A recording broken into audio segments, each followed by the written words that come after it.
Et bien dans ce module, on va retrouver Dédé qui va nous parler de toponymie. Alors la toponymie, qu'est-ce que c'est? C'est les noms d'André en fait. C'est le nom des Andrés, voilà. Alors en Bretagne, enfin quand vous causez de la Haute-Bretagne surtout, il y a des noms de lieux, des noms d'André, d'une petite outorine, un peu toutes origines, c'est normal puisqu'on a dit avant que dans le gallo il y avait des mots gaulois, des mots celtiques donc, il y avait des mots germaniques, etc. Enfin bon, on peut retrouver ça dans la toponymie. Le gaulois, par exemple, il y a le Évran, la ville d'Évran, c'est un mot d'origine gauloise, ce qui veut dire la limite. Bon. Autrement, il y a bien sûr la période romaine, c'est celle qui va nous intéresser pas mal. Et autrement, bien sûr, il y a aussi les noms de bretons celtiques. Celtique breton. Donc les mots, par exemple, en plou, évidemment, ils sont bien connus, hein, les Ploufragan, Plouvara, etc. Les Caires aussi, on voit beaucoup de villages Caires. Et voilà, les Caires, les Lannes, enfin les couettes, bon voilà. Et puis on a alors autour de nous des termes gallo en nombre, des termes romans si on veut, mais qui sont donc du pays gallo. En fait, c'est ça, c'est de se dire que si certains nous disent que le gallo, il n'est pas autour de nous, bah nous, en fait, on le voit autour de nous et on invite du coup les auditeurs à regarder autour d'eux. Voilà, il faut regarder les pancartes. Et là, on s'avise que on est dans le pays gallo, c'est sûr. Alors effectivement, voilà, notre premier module, ça va être du coup sur la végétation parce que on a travaillé un petit peu ensemble, on en a vu qui sont autour de la végétation. Alors par exemple, les brousses. Alors ça, c'est un nom qu'on voit beaucoup. Ah oui, la brousse, la broussette, les broussettes. La broussaille aussi. La broussaille, donc les buissons, quoi. D'autres termes, par exemple, les boulas. Les boulas, là, sur la route de Loudia à Josselin, il y a un André, les boulas. Alors, le nom du hou est pas mal utilisé aussi. Le houssin, le haoussa, mais le houssin, souvent, on peut trouver ça. Les feuilles. Alors, le nom feuille, le hêtre, est beaucoup utilisé.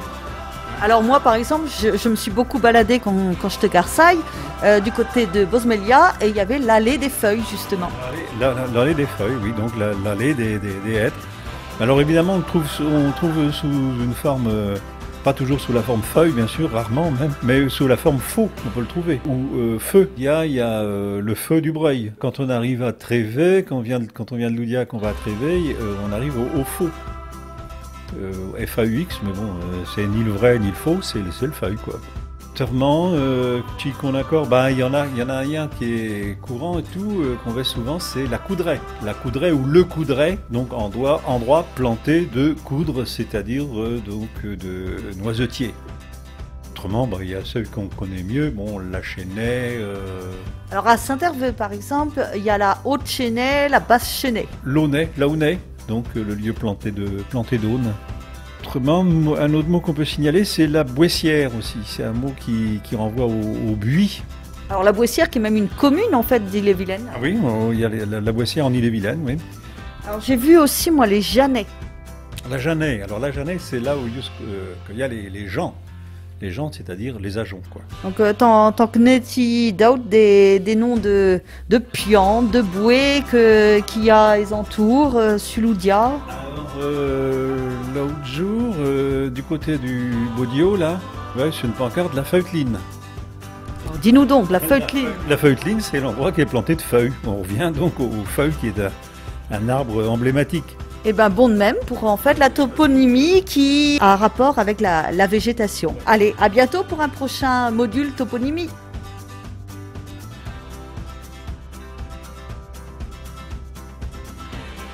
Alors Dédé, on se retrouve pour notre deuxième module toponymie parce que l'idée c'est bien de se dire la toponymie, le gallo est tout autour de nous.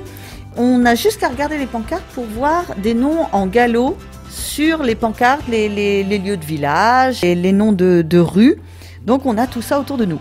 Voilà, on a par exemple le courtis, où on le trouve au pluriel aussi quelquefois, les courtieux, qui désignent donc des petits champs, des jardins. C'est aussi le nom du jardin dans certains coins, ou d'une parcelle qui est attenante la maison à l'exploitation. Alors le clos, il y en a hardiment, bien sûr, l'endroit fermé, quoi. Autre mot, les naux. Alors les naux, on le retrouve souvent. Donc l'anoé en français, on va retrouver l'anneau, la rue des Naux, la ville des Naux, enfin bon, il y en a hardiment de même. Un endroit, un Nau, donc un endroit creux, quoi. La lande, qui donc indique aussi un type de végétation. Alors le tertre, la butte, la colline, la grès, on voit souvent. Donc la grès, dis-nous donc. Alors, la grès, c'est le même sens, c'est la colline, quoi, la hauteur. À l'inverse, on a le va, le val, la vallée. En bord de mer, on y était là l'autre jour, en bord de mer, on a la houle ou la goule, qui est la grotte.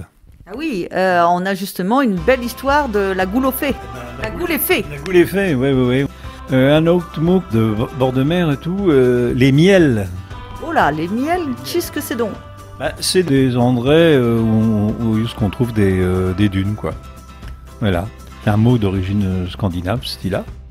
D'autres qui sont alors un peu plus rares, on peut dire. J'ai vu ça du côté de Gosson, il y a un endroit qui s'appelle le champ devant Lu. Donc Lu, la porte. La porte et le champ, alors disons qu'une pièce ouverte, c'est pas le clos, quoi, c'est plus ouvert. Et Lu, c'est la porte, donc le champ qui est en face de la porte. Alors on parlait de la Noé tout à l'heure, et finalement on a les rues des Noé, ça on en trouve. On trouve aussi le bout de la Noé. La Noé sèche à Grasse-Uzel, qu'on trouve aux Feuilles aussi d'ailleurs, le château de la Noé sèche. C'est un mot qu'on rencontre souvent, effectivement. Nous voilà sur le bout de notre module de la toponymie, avec des noms qui ont rapport avec le paysage.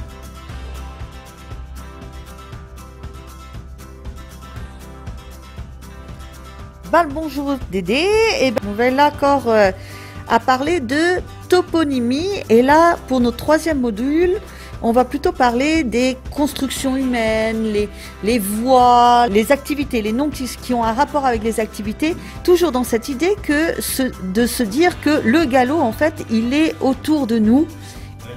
Concernant les voies de circulation, par exemple, on va trouver des mots comme le chemin de l'Étrat ou l'estrée. Donc ça veut dire que ce sont des endroits où il y avait certainement des voies romaines, puisque ça veut dire l'endroit pavé, c'est le sens étymologique. Un mot qui se rapporte aux voies de circulation, c'est le carouge. Le carouge, c'est effectivement un nom qu'on entend souvent, mais dis-nous donc ce que c'est. Le carouge, c'est le carrefour. Les quatre chemins, comme on dit aussi, parce qu'on trouve ça d'ailleurs comme nom de lieu. Autrement, alors, il y a des mots comme l'ôté. L'ôté, la maison. À Pierre-Neuf, il y a par exemple l'ôté Galouette. L'hôtel Galouette, l'ôté Galouet, on dit en gallo. Et donc, ça désigne la maison d'habitation avec Galouette, donc c'est le nom de la personne après. On peut le trouver au pluriel aussi. Du côté du Bodéo, il y a une pancarte, c'est les autieux neufs. Donc les autieux neufs en gallo, ça veut dire donc les maisons neuves. Alors les ponts, bien sûr, le pont Tébigo à Loudiam, enfin il y en a un petit partout dessus-là. Alors on retrouve justement cette petite particule, la « et », régulièrement, les ponts Tébigo, la ville est... La ville est Prével, par exemple, ouais. Alors le « et » en question, c'est le O, l'équivalent de AUX en français, quoi. Des mots où on trouve le doué aussi.